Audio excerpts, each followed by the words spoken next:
हिंदे बांका दिया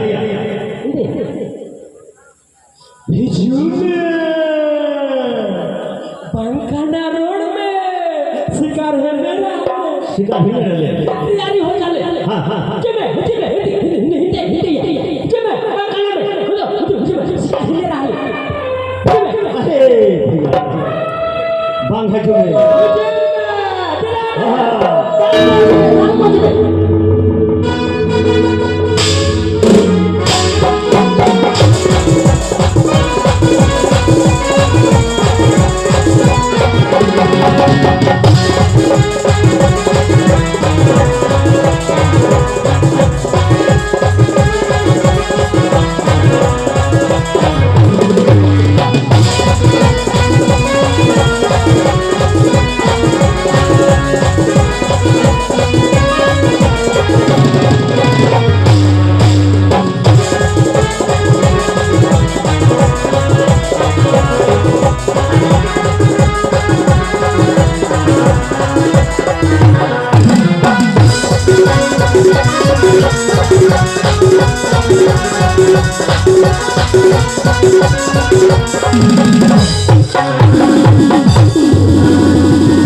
अरे भाई मतलब कि खाले में मारती रे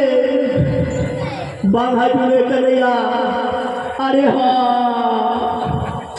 बड़ा मुश्किल हो अरे भैया शेषों की रे अरे साला डॉक्टर का बोलना होता